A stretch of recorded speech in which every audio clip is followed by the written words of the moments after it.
Un trou noir. Nous pouvons l'imaginer sans mal grâce aux représentations existantes. Vortex géant ou disque noir, cernés d'effets lumineux tous plus ou moins spectaculaires. Ces représentations communes sont souvent inexactes, voire fantaisistes, comme nous allons le voir avec Alain Riazuelo. Nous allons faire avec lui un voyage vers un trou noir et nous approcher au plus près, jusqu'au bord et même au-delà. Mais avant de démarrer ce voyage fabuleux, une première question. Alain, qu'est-ce qu'un trou noir ? Un trou noir, c'est une région de l'espace où règne un champ gravitationnel tellement fort que rien ne peut s'en échapper. Ni un objet matériel, ni une fusée qui serait équipée d'un moteur très puissant, ni même un rayon lumineux. Donc cette région, du fait qu'on ne peut pas en sortir et du fait que la lumière ne peut pas en sortir, on l'appelle très naturellement trou noir. Alors, il y a deux classes de trous noirs qui sont identifiées dans l'univers. Il y a ce qu'on appelle les trous noirs stellaires, qui sont donc ces cadavres d'étoiles qui parsèment toutes les galaxies, et dont le nombre est probablement élevé, même si on ne le connaît pas bien exactement. Ça veut dire qu'ils sont nés d'une étoile, c'est ça ? Voilà. Une étoile en fin de vie a toujours tendance à se contracter, et dans certains cas, cette contraction est telle qu'on atteint une situation critique où le champ gravitationnel est tel que l'objet se transforme en trou noir. Et la difficulté, c'est que on ne connaît pas bien au-delà de quelle masse une étoile donne lieu à un trou noir, et on ne connaît pas bien la proportion de ces étoiles massives qui existent dans notre galaxie. Donc le nombre exact de ces trous noirs, on ne le connaît pas bien, mais il se compte quand même en dizaines, voire en centaines de millions. C'est petit par rapport au nombre total d'étoiles de notre galaxie, qui se compte en centaines de milliards, mais c'est un nombre qui est quand même non négligeable. Est-ce qu'il y a des trous noirs près de nous ? Alors dans notre galaxie, on connaît une petite vingtaine de trous noirs. C'est un nombre assez petit. Et ce nombre, il est petit non pas parce que les trous noirs sont rares, mais parce que c'est assez difficile de les mettre en évidence.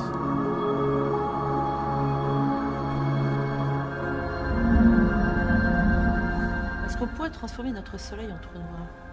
Alors notre Soleil n'est pas assez massif pour se transformer en trou noir. Ceci dit, pour donner un ordre de grandeur de ce qu'est un trou noir, pour transformer le Soleil en trou noir, il faudrait qu'on arrive à comprimer toute sa masse dans un rayon de quelques kilomètres, à peu près 3 kilomètres. Donc c'est très difficile de faire un trou noir à partir d'une étoile parce que ça nécessite de comprimer l'étoile, ou en tout cas le cœur de l'étoile, jusqu'à des densités fantastiques. C'est-à-dire qu'il faudrait que chaque centimètre cube du Soleil pèse quelque chose comme 1 milliard de tonnes pour que le champ gravitationnel qui règne alors soit suffisant pour que cet objet devienne un trou noir. Est-ce qu'il existe des trous noirs géants ? Alors, en plus de la plupart de ces trous noirs qui sont le résultant de la mort d'une étoile massive, il semble que dans chaque galaxie, ou en tout cas dans chaque galaxie massive, il existe un trou noir géant qui soit en son centre.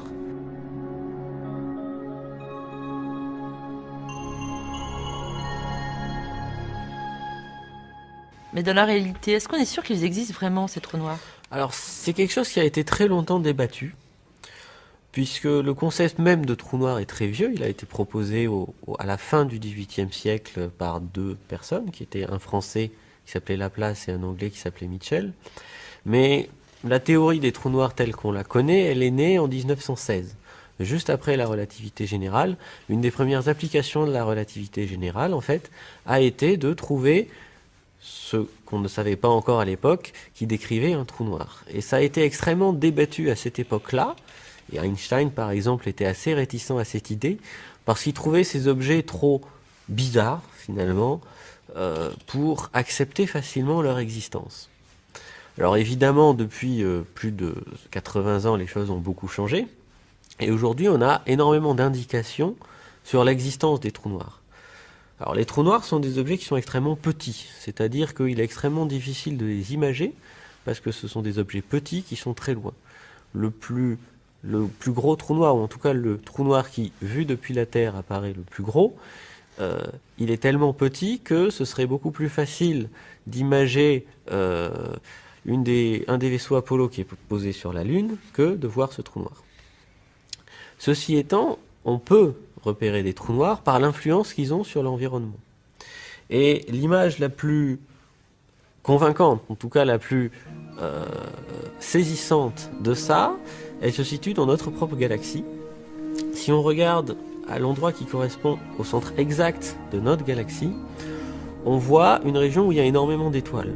Donc cette région où il y a énormément d'étoiles, elle ne peut s'expliquer que si on suppose qu'il y a une masse très importante au centre. Or la masse qu'il faut pour expliquer la présence de toutes ces étoiles est largement supérieure à la masse des étoiles que l'on voit. Donc on a une première indication qu'il existe un objet sombre et très massif au centre de notre galaxie. Mais en fait on peut faire beaucoup mieux, c'est-à-dire que on peut regarder vraiment le plus près possible du centre et voir les étoiles qui sont près du centre. Et quand on fait ça, on voit tout un ensemble d'étoiles qui sont animées de mouvement et qui semblent être en orbite autour du centre de la galaxie qui est cette croix rouge ici. Est-ce qu'elles orbitent aussi rapidement que cela? Alors ça, c'est un ensemble de clichés qui a été pris sur 15 ans. Donc évidemment, en vrai, elles mettent 15 ans à avoir cette trajectoire. Mais connaissant la trajectoire exacte de ces étoiles, on peut déterminer quelle doit être la masse qu'il faut mettre au centre pour expliquer ces trajectoires. Et cette masse-là, quand on l'évalue, on obtient une valeur qui est de l'ordre de 3,5 millions à 4 millions de fois la masse du Soleil. Or, vous voyez que individuellement, les étoiles, on les voit. Or, la région centrale, elle ne brille pas. Donc on a un objet qui est plusieurs millions de fois plus massif que ces étoiles et qui est largement moins lumineux. Et c'est donc ça, le cœur de notre Voie lactée. Voilà, le cœur de notre galaxie, c'est ça. Elle est occupée par un trou noir géant. Est-ce qu'on peut s'approcher d'un trou noir? Alors s'il y a un trou noir à côté, oui, on peut s'en approcher. Malheureusement, les trous noirs qu'on connaît sont beaucoup trop loin pour qu'on puisse espérer, dans un temps raisonnable, leur rendre visite. Alors par contre, ce qu'on sait faire aujourd'hui, c'est simuler ce que verrait un voyageur courageux ou imprudent qui s'approcherait d'un trou noir. Et on peut le faire parce qu'on connaît toutes les lois de la physique qui permettent de décrire ce qui se passe au voisinage d'un trou noir. C'est précisément le travail que vous avez réalisé. Voilà, et c'est ce qu'on va voir maintenant, c'est-à-dire l'influence de ce champ de gravitation énorme du trou noir sur son environnement et sur ce que l'on voit explicitement quand on est au voisinage de ces objets. Cette simulation, elle repose sur des équations de la relativité générale? Voilà. Aujourd'hui, les lois de la gravitation qui régissent le mouvement de tous les objets célestes, la structure des étoiles, cette théorie, c'est la théorie de la relativité générale qui a été découverte par Albert Einstein il y a bientôt un siècle. Et cette théorie prédit l'existence des trous noirs et permet d'expliquer leur structure détaillée et l'influence qu'ils ont sur leur environnement. Dans cette simulation, vers où allons-nous nous diriger? Alors on va supposer qu'il existe un trou noir assez massif qui est situé dans la direction de l'étoile Epsilon Eridani. Pourquoi Epsilon Eridani? Alors pourquoi? Parce que c'est une étoile assez proche du Soleil, elle est à quelque chose comme 8 ou 10 années-lumière du Soleil, donc c'est la banlieue proche du Soleil, et de ce fait c'est une étoile très connue parce que beaucoup d'ouvrages de science-fiction s'y réfèrent, et par exemple dans Star Trek, c'est une étoile qui a été présentée à une époque comme étant le lieu de naissance de Monsieur Spock. Dans un premier temps, on va simplement voir, alors que le trou noir est encore trop loin pour être visible, ce qui se passe quand on accélère à des vitesses extrêmement élevées. Élevées, c'est-à-dire très proche de la vitesse de la lumière? Voilà, mettons 99% de la vitesse de la lumière, ce qui est quasiment le maximum auquel on peut aller, puisque les lois de la physique nous disent qu'on ne peut pas aller à la vitesse de la lumière et au-delà dès qu'on a une certaine masse. Si nous étions astronautes de ce voyage, est-ce que nous pourrions survivre à cette accélération? En principe, non, parce que l'accélération serait tellement violente qu'on ressentirait exactement la même chose que quand on se heurte à un mur ou n'importe quel obstacle et où on est décéléré très violemment. En fait, l'accélération qu'on subit est telle qu'en principe, le corps humain serait instantanément détruit par la violence du choc qui serait ressenti. Donc, on va supposer, puisqu'on suppose déjà qu'on peut aller à la vitesse de la lumière ou peu sans feu, qu'on a aussi une technologie qui permet de protéger les organismes et de se rendre sans trop de risques à de grandes distances sans être écrasé par cette accélération.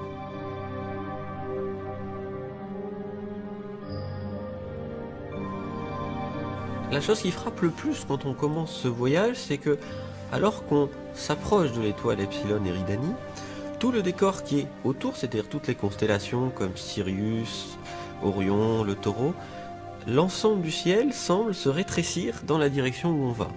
Alors ça, c'est un résultat assez surprenant, puisqu'on aurait tendance à dire, si ces objets deviennent plus petits, on est en train de s'en éloigner. En fait, c'est le contraire, et le phénomène qui se passe, on l'appelle l'aberration de la lumière, et c'est exactement le même phénomène auquel on assiste sur une autoroute quand on est en voiture, et que la pluie tombe. Quand on est immobile, la pluie tombe à la verticale, et à mesure que l'on va de plus en plus vite, la direction apparente de chute des gouttes d'eau, c'est plus la verticale, mais c'est une direction qui bascule peu à peu vers l'avant de nous. Et qu'on va vraiment très vite sur l'autoroute, on a quasiment l'impression que la pluie tombe à l'horizontale. Et ce qui est vrai pour la pluie est également vrai pour la lumière. Et donc on a cette impression étrange que les objets qui sont situés essentiellement sur le côté passent devant nous, tout simplement parce que la direction apparente de la lumière qu'ils émettent change à mesure que nous allons de plus en plus vite.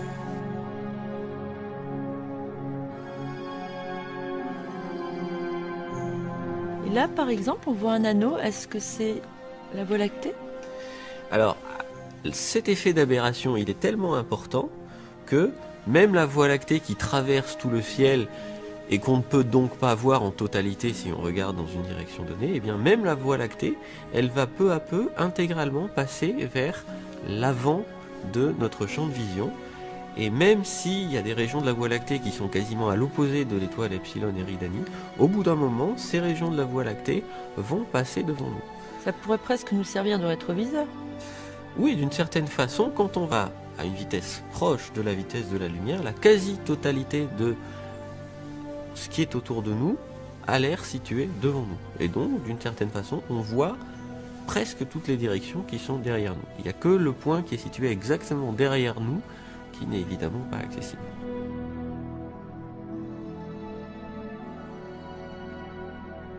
La couleur des étoiles change également. Oui, alors ça c'est un effet qu'on connaît mieux et avec le son, on appelle ça l'effet Doppler. Quand une ambulance ou une voiture de police s'approche de nous, le son de la sirène est un peu plus aigu. Quand elle s'éloigne de nous, le son est un peu plus grave.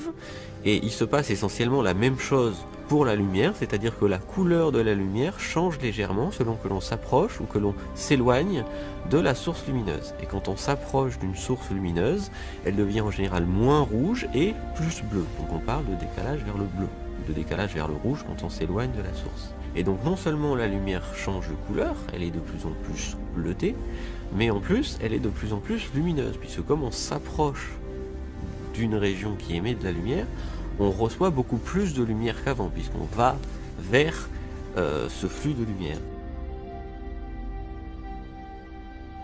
À mesure que l'on s'approche de la vitesse de la lumière, on a le fond du ciel qui est de plus en plus distordu par rapport au fond du ciel que l'on connaît, à tel point que quand on s'approche vraiment proche de la vitesse de la lumière, on ne reconnaît plus rien.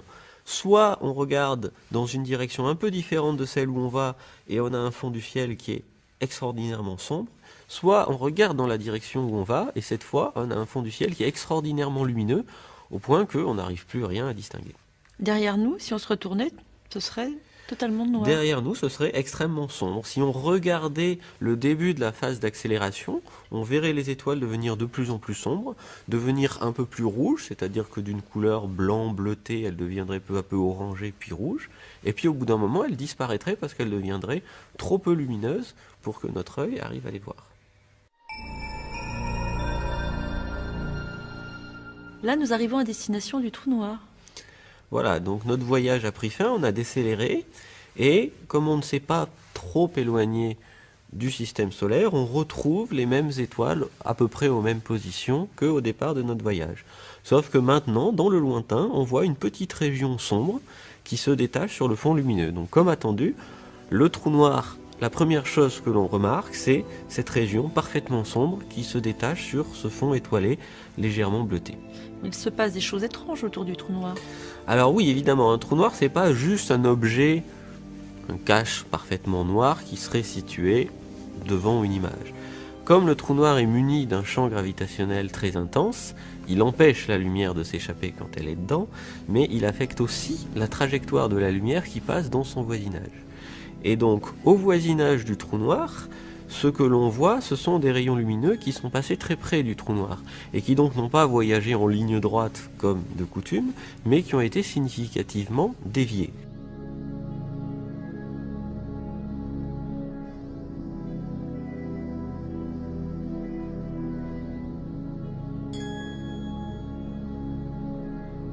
Un trou noir défléchit tellement la lumière que un rayon lumineux peut faire le tour d'un trou noir, ou peut faire un demi-tour d'un trou noir.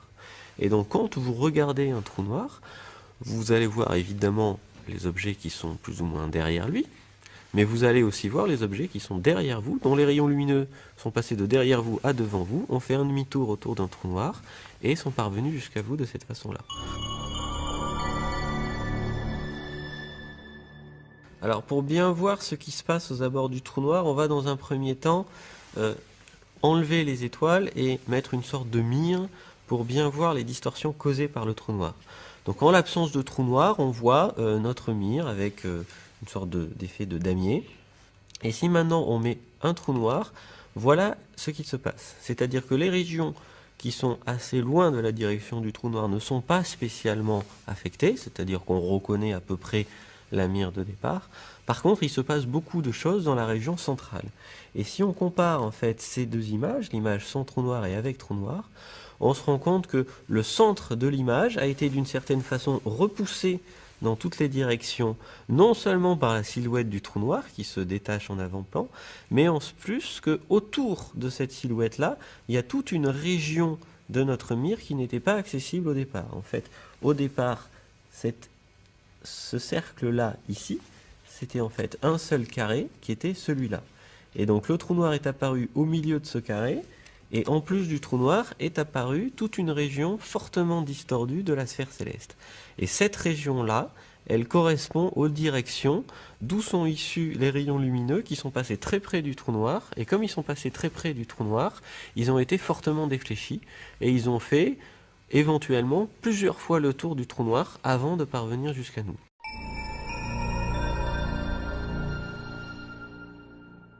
Et qu'est-ce que cela donnerait avec un ciel étoilé? Alors sur un ciel étoilé, on verrait essentiellement deux zones distinctes, c'est-à-dire que tant que l'on regarde dans des directions assez éloignées de celle où est situé le trou noir, on reconnaît la sphère céleste, si ce n'est qu'elle va être légèrement distordue par la présence du trou noir. Et par exemple, on reconnaît bien le disque de la Voie lactée avec le centre galactique, mais le disque il est légèrement voilé parce que le trou noir a, d'une certaine façon, légèrement distordu cette image d'arrière-plan. Maintenant, si on regarde beaucoup plus près du trou noir, on voit en fait une seconde image de la Voie lactée. Et si on regarde bien, en fait, on voit une seconde image de toutes les étoiles qu'on voit. Par exemple, Antares qui est ici a une image secondaire qui est là. Et cette image secondaire, elle vient du fait que non seulement on reçoit un rayon lumineux qui vient d'Antares directement et qui va jusqu'à nous en passant loin du trou noir et donc sans être beaucoup défléchi, mais il existe aussi des rayons lumineux qui vont passer derrière le trou noir avant d'arriver jusqu'à nous. Et nous, ce que l'on voit, c'est une seconde image de cette étoile dans la direction d'où nous parvient le rayon lumineux après déflexion, c'est-à-dire ici. Et peut-on voir plusieurs images fantômes, d'autres? Alors oui, bien sûr, si on s'amuse à zoomer sur la région la plus interne, on se rend compte que sur le bord de la silhouette du trou noir, il y a une sorte de halo lumineux. Et ce halo lumineux, c'est une seconde image fantôme de la Voie lactée.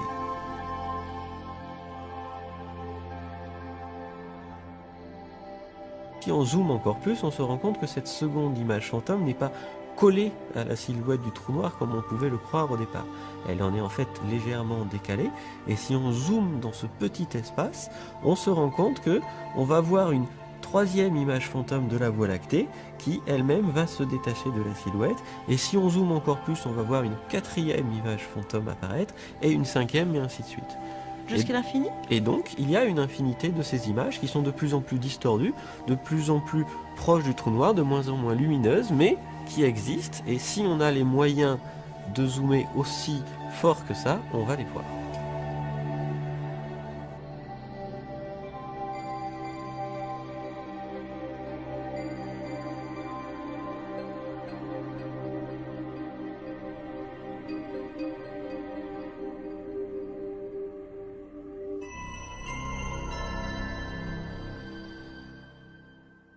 Peut-on rester immobile face à ce trou noir?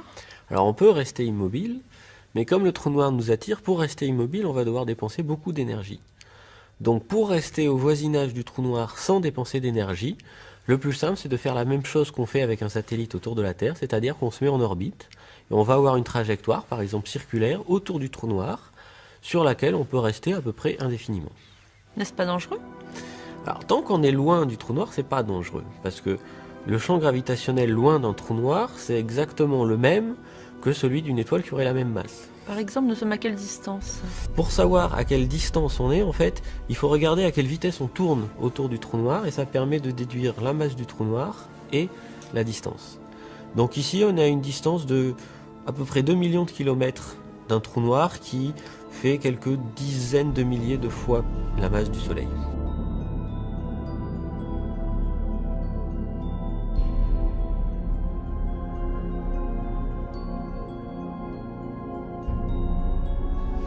Et les effets que l'on voit autour du trou noir sont toujours liés à la déflexion? Donc c'est toujours pareil. S'il n'y avait pas de trou noir, ou si à la place de ce trou noir, on avait un objet de même taille mais beaucoup moins massif, qui ne causerait pas de déflexion, on verrait les étoiles transiter tranquillement de la gauche à la droite de l'écran, tout simplement parce que comme on est en orbite autour du trou noir, en regardant vers le trou noir, on voit le paysage défiler parce qu'on est en train de tourner. Mais comme il y a ce trou noir, il y a ces effets de déflexion, et les étoiles, au lieu de transiter suivant une ligne horizontale ici, tout se passe comme si elles essayaient d'éviter le trou noir dans leur trajectoire apparente. Et ça, c'est explicitement les effets de déflexion avec les effets de démultiplication des images, d'amplification des images, c'est les effets de lentille gravitationnelle. Et donc on retrouve tout ce qu'on a vu tout à l'heure, sauf que cette fois on est en orbite et c'est une trajectoire qui est parfaitement réaliste. Est-ce que nous voyons actuellement, c'est bien la Voie lactée? Alors, on est en orbite sur un plan qui correspond au plan de la Voie lactée. Donc la bande marron-jaune qu'on voit ici, c'est la Voie lactée.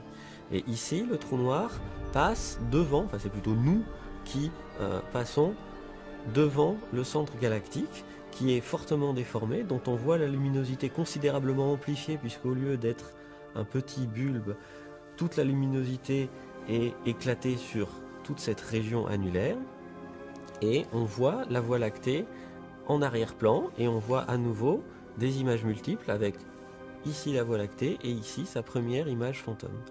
Et même quand la Voie lactée va sortir de l'écran, c'est-à-dire qu'on va regarder dans une direction assez différente du centre galactique, on va encore voir le centre galactique par son image fantôme ici.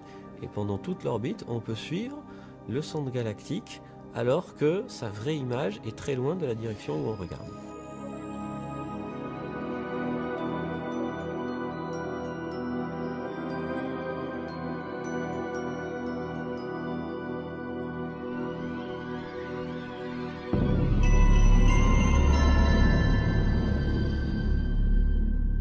Peut-on s'approcher encore plus de ce trou noir?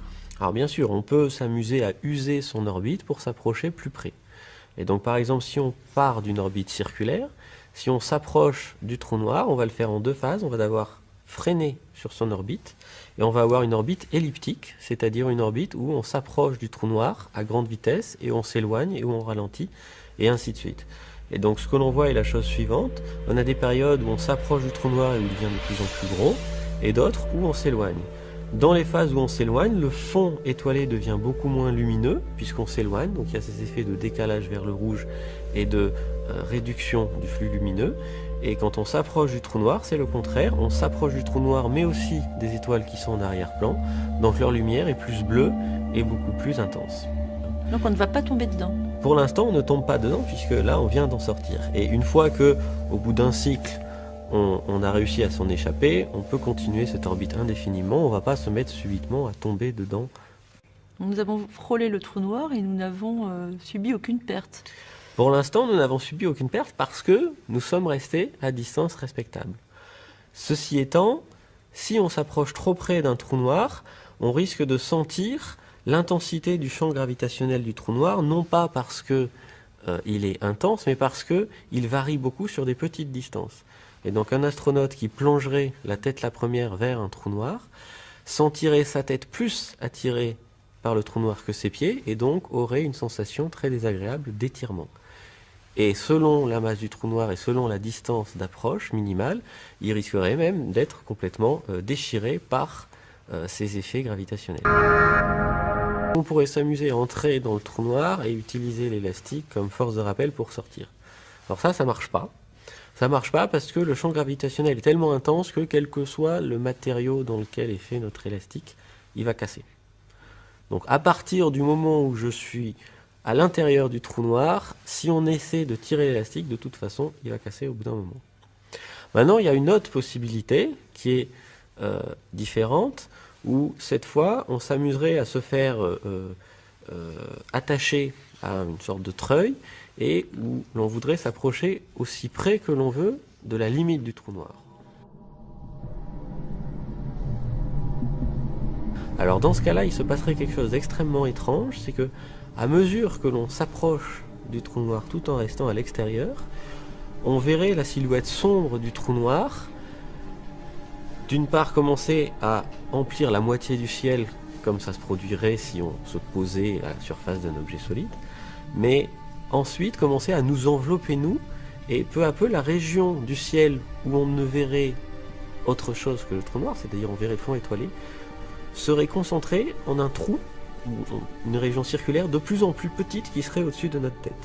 Donc tout en étant à l'extérieur du trou noir, on aurait cette impression étrange et assez désagréable d'être littéralement enveloppé par cet objet, signe que on est dans une région où les rayons lumineux sont tellement déviés que un rayon lumineux qui initialement arriverait à l'horizontale par rapport à la surface du trou noir, en fait serait défléchi et arriverait par-dessus, et on le verrait arriver par le haut.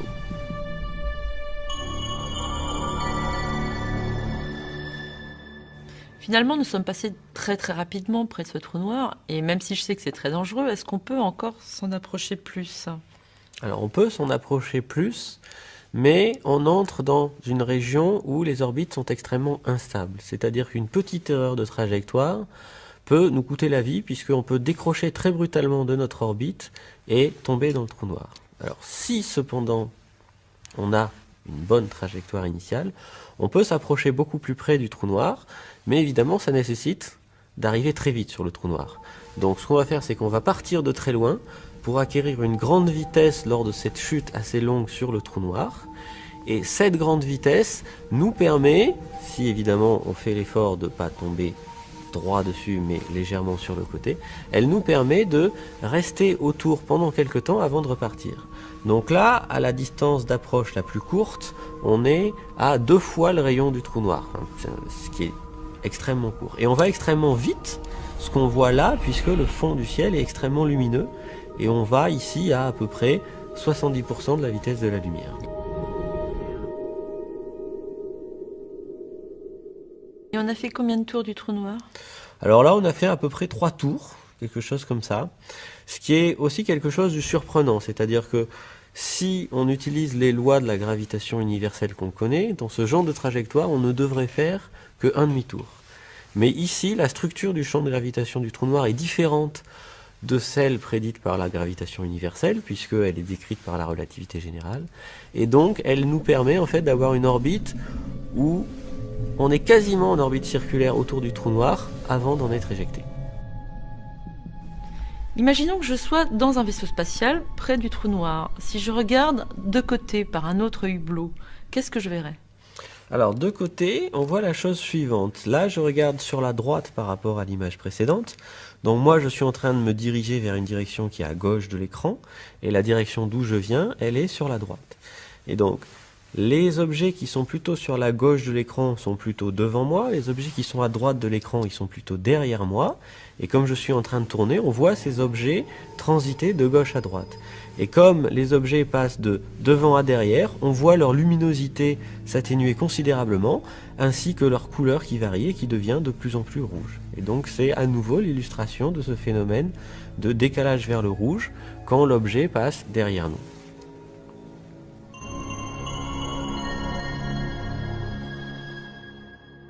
On a beaucoup tourné autour de ce trou noir, et si on décidait de se sacrifier pour Science et Avenir et d'y aller directement, qu'est-ce qui va se passer ? Alors d'abord, ça serait un sacrifice un peu inutile, parce que quand bien même on survivrait au passage à l'intérieur du trou noir, on n'aurait pas les moyens d'envoyer son article au journal pour dire ce qui se passe. Donc de toute façon, c'est plutôt pour satisfaire sa curiosité personnelle qu'on ferait ça. Alors si on allait droit vers le trou noir, au début il se passe rien de particulier, le trou noir devient de plus en plus gros puisqu'on s'en rapproche, et le fond du ciel devient de plus en plus lumineux. Donc ça c'est normal. Maintenant il y a un moment où je vais atteindre ce point de non-retour, c'est-à-dire que je vais entrer dans la région d'où je ne peux plus ressortir. Alors ce point de non-retour là, il ne se traduit pas par un effet observable. On ne peut pas le repérer. Non, on peut pas. C'est exactement comme un nageur qui voudrait traverser une rivière en aval de laquelle il y a une chute d'eau. S'il se met trop près de la chute d'eau, il y a un moment donné où il ne pourra plus revenir sur la rive et où il est inéluctablement voué à aller dans la chute d'eau et à mourir. Mais le moment où il s'approche de trop près ne se traduit pas par un effet observable. Et ici, c'est exactement la même chose. Et donc, dans la simulation, voilà, on représente par un flash vert le moment où on franchit ce point de non-retour, et il n'y a rien de notable qui se passe entre avant et après ce moment-là. Désormais, nous sommes condamnés. Voilà, désormais nous sommes condamnés. Là, on a arrêté l'image, mais évidemment, on continue à progresser vers le centre. Mais nous sommes condamnés. C'est-à-dire que si on essayait de faire demi-tour et qu'on regardait derrière nous, eh bien, on verrait un peu ce que aurait vu notre astronaute au bout de son élastique, c'est-à-dire qu'on verrait peu à peu le ciel, enfin en tout cas l'horizon du trou noir nous envelopper, sauf que on atteindrait le centre du trou noir avant d'arriver à sortir du trou noir, et on serait à ce moment-là détruit par ces effets de déchirement créés par le champ gravitationnel. Et donc voilà, au bout d'un moment, le trou noir il devient de plus en plus gros, donc il occupe tout l'écran, donc là c'est pas très intéressant. Ce qui est plus intéressant, c'est ce qui se passe si on regarde sur le côté. Donc si je remontre la même séquence en me plaçant sur le côté, donc là je regarde du côté droit, je suis en train de tomber sur le trou noir qui est à gauche ici. Donc au début il se passe rien de notable, si ce n'est que j'ai l'impression que les étoiles avancent ici. Donc ça c'est le phénomène d'aberration qu'on a vu tout à l'heure, c'est-à-dire que comme j'accélère vers la gauche, j'ai l'impression que les objets qui étaient sur la droite passent devant moi. Et puis sur la gauche de l'image, je commence à voir un ciel de plus en plus lumineux. Là, je vois apparaître la région sombre qui délimite la silhouette du trou noir. C'est ce qu'on appelle l'horizon du trou noir. noir. Voilà, c'est ce qu'on appelle l'horizon. Et à mesure que le temps passe, en fait, j'ai cette impression très bizarre du ciel qui me tombe littéralement sur la tête et qui devient extrêmement sombre avec une seule région qui elle est extraordinairement lumineuse, qui est entre donc l'horizon du trou noir et le ciel. Désormais nous sommes perdus. Voilà, désormais nous sommes perdus. On a vu le petit flash vert qui signale le passage de l'horizon, qui n'existe pas en réalité, qui est juste là pour montrer à quel moment ça se produit. Et la dernière chose que l'on voit, c'est ceci, avec un ciel très sombre d'un côté parce que c'est le trou noir, un ciel très sombre de l'autre parce que le ciel est très décalé vers le rouge, donc il n'y a plus de lumière, et juste un cercle extraordinairement lumineux qui nous entoure. Et c'est ça la dernière chose que l'on voit avant de heurter le centre du trou noir, où on est inéluctablement détruit.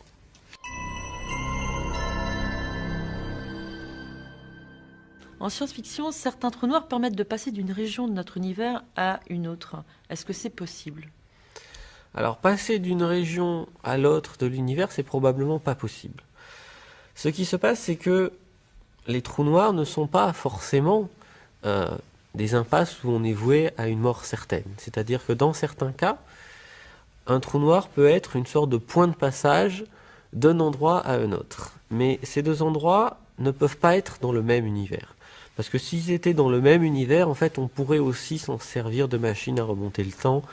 Et ça, on a toutes les raisons de penser que ça n'est pas possible.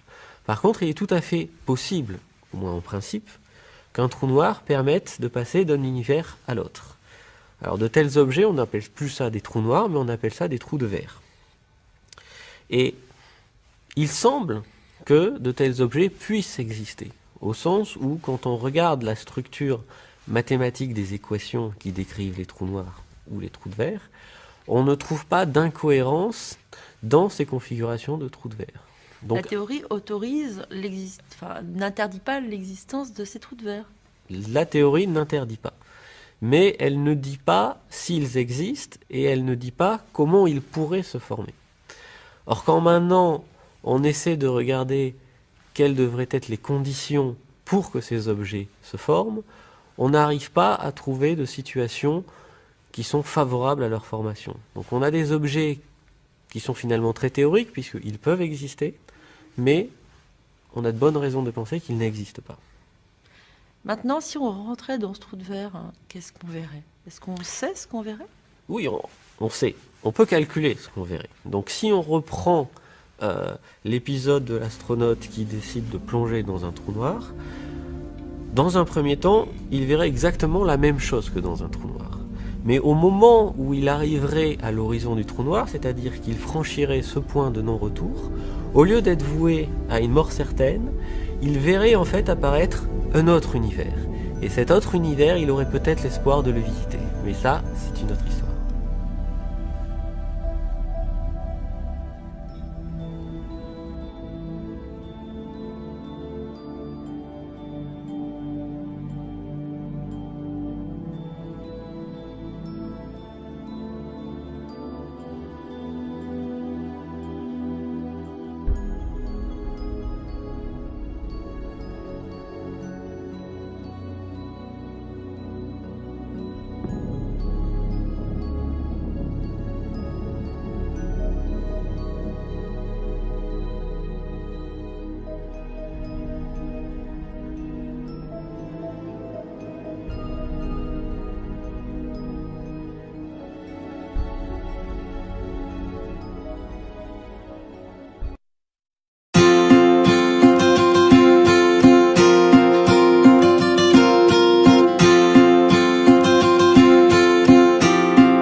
Même la Voie lactée qui traverse tout le ciel et qu'on ne peut donc pas voir en totalité si on regarde dans une direction donnée, et bien même la Voie lactée, elle va peu à peu intégralement passer vers l'avant de notre champ de vision. Et même s'il y a des régions de la Voie lactée qui sont quasiment à l'opposé de l'étoile Epsilon Eridani, au bout d'un moment, ces régions de la Voie lactée vont passer devant nous. Ça pourrait presque nous servir de rétroviseur. Oui, d'une certaine façon, quand on va à une vitesse proche de la vitesse de la lumière, la quasi-totalité de ce qui est autour de nous a l'air situé devant nous. Et donc, d'une certaine façon, on voit presque toutes les directions qui sont derrière nous. Il n'y a que le point qui est situé exactement derrière nous qui n'est évidemment pas accessible.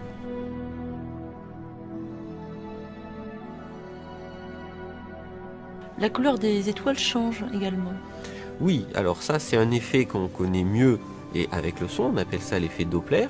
Quand une ambulance ou une voiture de police s'approche de nous, le son de la sirène est un peu plus aigu. Quand elle s'éloigne de nous, le son est un peu plus grave. Et il se passe essentiellement la même chose pour la lumière, c'est-à-dire que la couleur de la lumière change légèrement selon que l'on s'approche ou que l'on s'éloigne de la source lumineuse. Et quand on s'approche d'une source lumineuse, elle devient en général moins rouge et plus bleue. Donc on parle de décalage vers le bleu, de décalage vers le rouge quand on s'éloigne de la source. Et donc non seulement la lumière change de couleur, elle est de plus en plus bleutée, mais en plus elle est de plus en plus lumineuse, puisque comme on s'approche d'une région qui émet de la lumière, on reçoit beaucoup plus de lumière qu'avant, puisqu'on va vers ce flux de lumière. À mesure que l'on s'approche de la vitesse de la lumière, on a le fond du ciel qui est de plus en plus distordu par rapport au fond du ciel que l'on connaît, à tel point que quand on s'approche vraiment proche de la vitesse de la lumière, on ne reconnaît plus rien. Soit on regarde dans une direction un peu différente de celle où on va et on a un fond du ciel qui est extraordinairement sombre, soit on regarde dans la direction où on va et cette fois on a un fond du ciel qui est extraordinairement lumineux au point qu'on n'arrive plus rien à distinguer. Derrière nous, si on se retournait, ce serait totalement noir. Derrière nous, ce serait extrêmement sombre. Si on regardait le début de la phase d'accélération, on verrait les étoiles devenir de plus en plus sombres, devenir un peu plus rouges, c'est-à-dire que d'une couleur blanc, bleuté, elles deviendraient peu à peu orangées puis rouges, et puis au bout d'un moment, elles disparaîtraient parce qu'elles deviendraient trop peu lumineuses pour que notre œil arrive à les voir. Là, nous arrivons à destination du trou noir. Voilà, donc notre voyage a pris fin, on a décéléré, et comme on ne s'est pas trop éloigné du système solaire, on retrouve les mêmes étoiles à peu près aux mêmes positions qu'au départ de notre voyage. Sauf que maintenant, dans le lointain, on voit une petite région sombre qui se détache sur le fond lumineux. Donc comme attendu, le trou noir, la première chose que l'on remarque, c'est cette région parfaitement sombre qui se détache sur ce fond étoilé légèrement bleuté. Il se passe des choses étranges autour du trou noir. Alors oui, évidemment, un trou noir, c'est pas juste un objet, un cache parfaitement noir qui serait situé devant une image. Comme le trou noir est muni d'un champ gravitationnel très intense, il empêche la lumière de s'échapper quand elle est dedans, mais il affecte aussi la trajectoire de la lumière qui passe dans son voisinage. Et donc, au voisinage du trou noir, ce que l'on voit, ce sont des rayons lumineux qui sont passés très près du trou noir, et qui donc n'ont pas voyagé en ligne droite comme de coutume, mais qui ont été significativement déviés.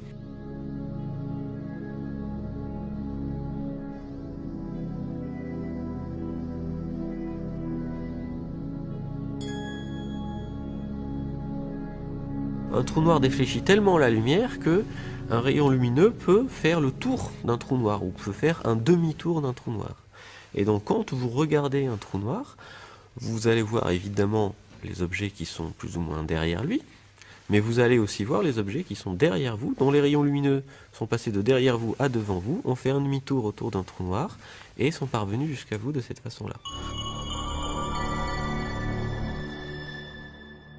Alors pour bien voir ce qui se passe aux abords du trou noir, on va dans un premier temps enlever les étoiles et mettre une sorte de mire pour bien voir les distorsions causées par le trou noir. Donc en l'absence de trou noir, on voit notre mire avec une sorte d'effet de damier. Et si maintenant on met un trou noir, voilà ce qui se passe. C'est-à-dire que les régions qui sont assez loin de la direction du trou noir ne sont pas spécialement affectées, c'est-à-dire qu'on reconnaît à peu près la mire de départ. Par contre, il se passe beaucoup de choses dans la région centrale. Et si on compare en fait ces deux images, l'image sans trou noir et avec trou noir, on se rend compte que le centre de l'image a été d'une certaine façon repoussé dans toutes les directions, non seulement par la silhouette du trou noir qui se détache en avant-plan, mais en plus que autour de cette silhouette-là, il y a toute une région de notre mire qui n'était pas accessible au départ. En fait, au départ, ce cercle-là, ici, c'était en fait un seul carré qui était celui-là. Et donc le trou noir est apparu au milieu de ce carré, et en plus du trou noir est apparue toute une région fortement distordue de la sphère céleste. Et cette région-là, elle correspond aux directions d'où sont issus les rayons lumineux qui sont passés très près du trou noir. Et comme ils sont passés très près du trou noir, ils ont été fortement défléchis, et ils ont fait éventuellement plusieurs fois le tour du trou noir avant de parvenir jusqu'à nous.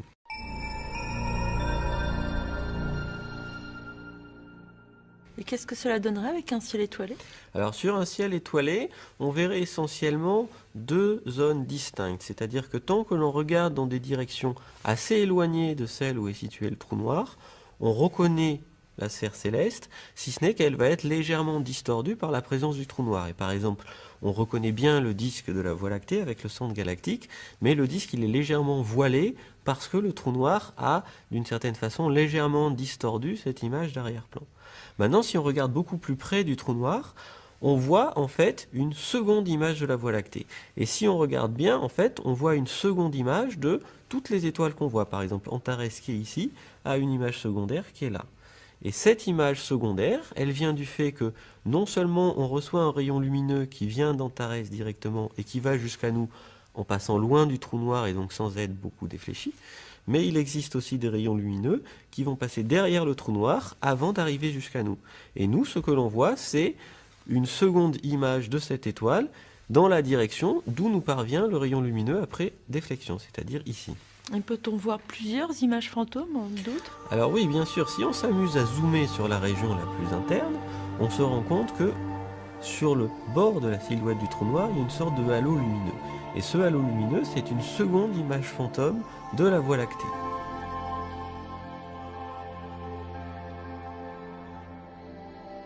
Si on zoome encore plus, on se rend compte que cette seconde image fantôme n'est pas collée à la silhouette du trou noir comme on pouvait le croire au départ. Elle en est en fait légèrement décalée, et si on zoome dans ce petit espace, on se rend compte que on va voir une troisième image fantôme de la Voie lactée qui elle-même va se détacher de la silhouette, et si on zoome encore plus, on va voir une quatrième image fantôme apparaître, et une cinquième, et ainsi de suite. Jusqu'à l'infini? Et donc, il y a une infinité de ces images qui sont de plus en plus distordues, de plus en plus proches du trou noir, de moins en moins lumineuses, mais qui existent, et si on a les moyens de zoomer aussi fort que ça, on va les voir.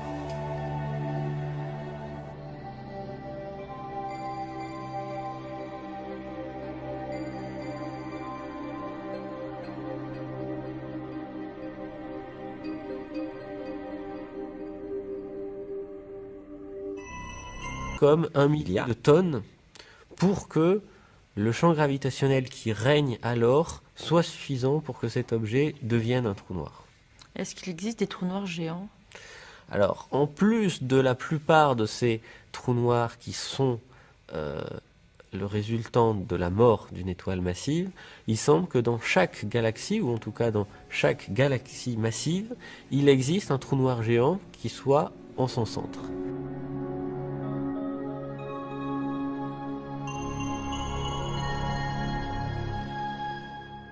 Mais dans la réalité, est-ce qu'on est sûr qu'ils existent vraiment, ces trous noirs?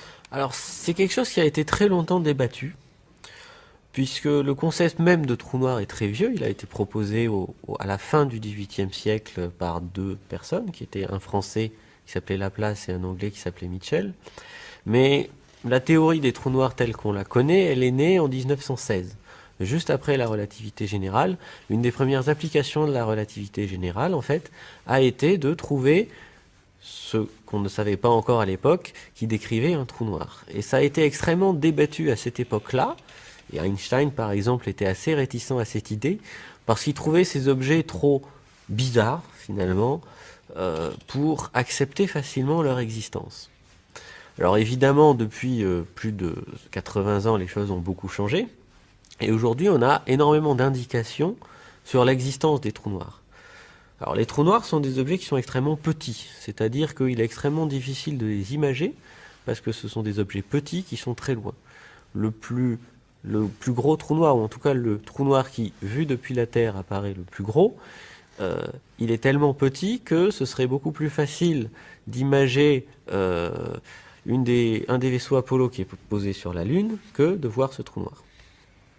Ceci étant, on peut repérer des trous noirs par l'influence qu'ils ont sur l'environnement. Et l'image la plus convaincante, en tout cas la plus saisissante de ça, elle se situe dans notre propre galaxie. Si on regarde à l'endroit qui correspond au centre exact de notre galaxie, on voit une région où il y a énormément d'étoiles. Donc cette région où il y a énormément d'étoiles, elle ne peut s'expliquer que si on suppose qu'il y a une masse très importante au centre. Or la masse qu'il faut pour expliquer la présence de toutes ces étoiles est largement supérieure à la masse des étoiles que l'on voit. Donc on a une première indication qu'il existe un objet sombre et très massif au centre de notre galaxie. Mais en fait on peut faire beaucoup mieux, c'est-à-dire que on peut regarder vraiment le plus près possible du centre et voir les étoiles qui sont près du centre. Et quand on fait ça, on voit tout un ensemble d'étoiles qui sont animées de mouvement et qui semblent être en orbite autour du centre de la galaxie, qui est cette croix rouge ici. Est-ce qu'elles orbitent aussi rapidement que cela? Alors ça, c'est un ensemble de clichés qui a été pris sur 15 ans. Donc évidemment, en vrai, elles mettent 15 ans à avoir cette trajectoire. Mais connaissant la trajectoire exacte de ces étoiles, on peut déterminer quelle doit être la masse qu'il faut mettre au centre pour expliquer ces trajectoires. Et cette masse-là, quand on l'évalue, on obtient une valeur qui est de l'ordre de 3,5 millions à 4 millions de fois la masse du Soleil. Or, vous voyez que individuellement, les étoiles, on les voit. Or, la région centrale, elle ne brille pas. Donc on a un objet qui est plusieurs millions de fois plus massif que ces étoiles et qui est largement moins lumineux. Et c'est donc ça, le cœur de notre Voie lactée. Voilà, le cœur de notre galaxie, c'est ça. Elle est occupée par un trou noir géant. Est-ce qu'on peut s'approcher d'un trou noir? Alors s'il y a un trou noir à côté, oui, on peut s'en approcher. Malheureusement, les trous noirs qu'on connaît sont beaucoup trop loin pour qu'on puisse espérer, dans un temps raisonnable, leur rendre visite. Alors par contre, ce qu'on sait faire aujourd'hui,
un trou noir.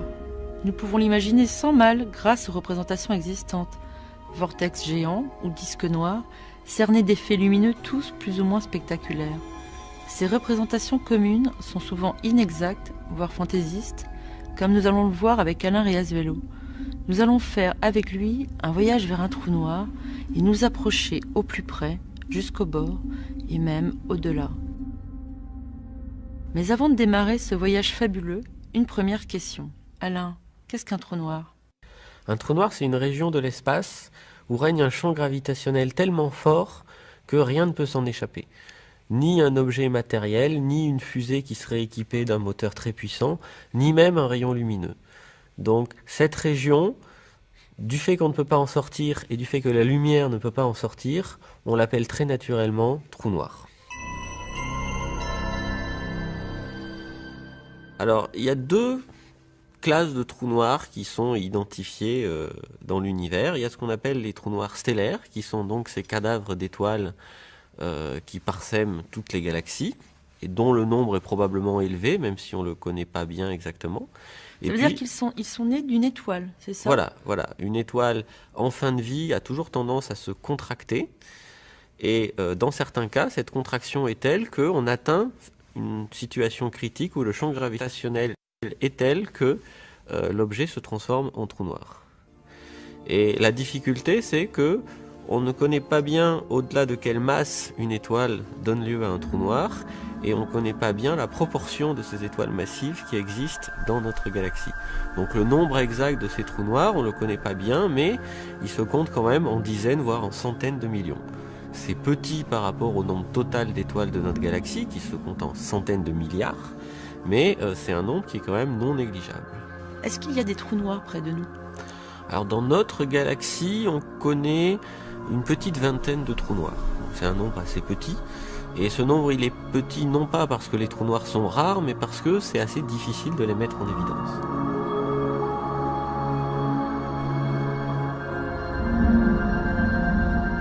Est-ce qu'on pourrait transformer notre Soleil en trou noir? Alors notre Soleil n'est pas assez massif pour se transformer en trou noir.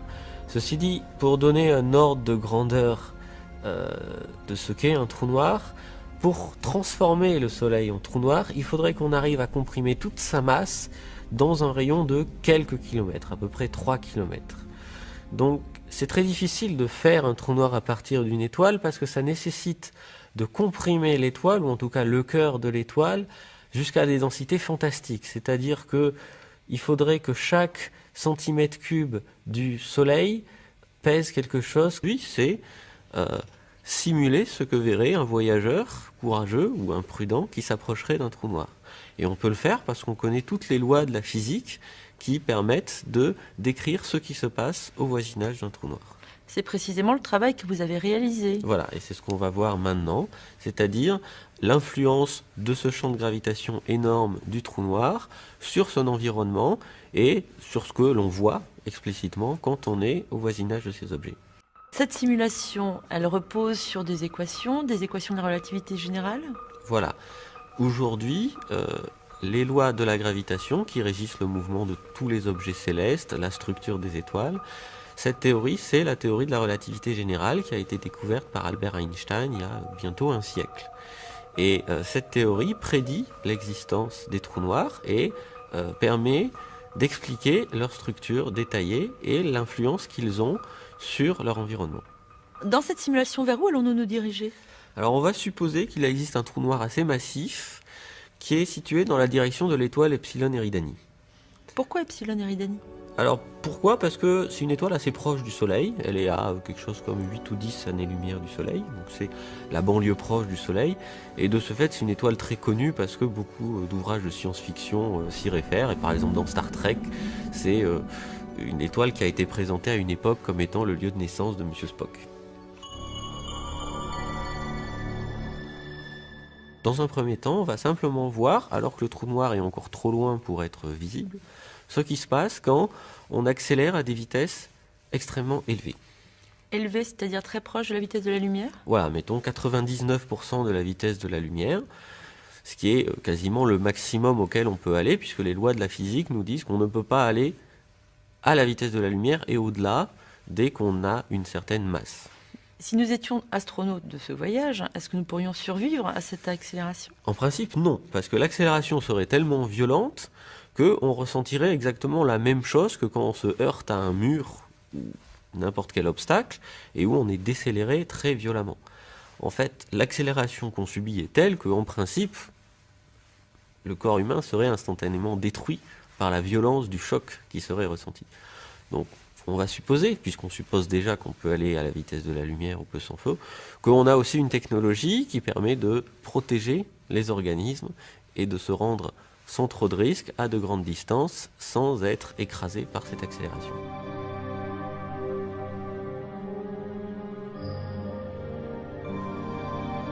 La chose qui frappe le plus quand on commence ce voyage, c'est que alors qu'on s'approche de l'étoile Epsilon Eridani, tout le décor qui est autour, c'est-à-dire toutes les constellations comme Sirius, Orion, le Taureau, l'ensemble du ciel semble se rétrécir dans la direction où on va.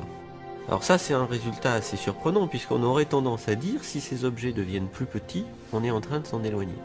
En fait, c'est le contraire, et le phénomène qui se passe, on l'appelle l'aberration de la lumière, et c'est exactement le même phénomène auquel on assiste sur une autoroute quand on est en voiture, et que la pluie tombe. Quand on est immobile, la pluie tombe à la verticale, et à mesure que l'on va de plus en plus vite, la direction apparente de chute des gouttes d'eau, c'est plus la verticale, mais c'est une direction qui bascule peu à peu vers l'avant de nous. Et qu'on va vraiment très vite sur l'autoroute, on a quasiment l'impression que la pluie tombe à l'horizontale. Et ce qui est vrai pour la pluie est également vrai pour la lumière. Et donc on a cette impression étrange que les objets qui sont situés essentiellement sur le côté passent devant nous, tout simplement parce que la direction apparente de la lumière qu'ils émettent change à mesure que nous allons de plus en plus vite.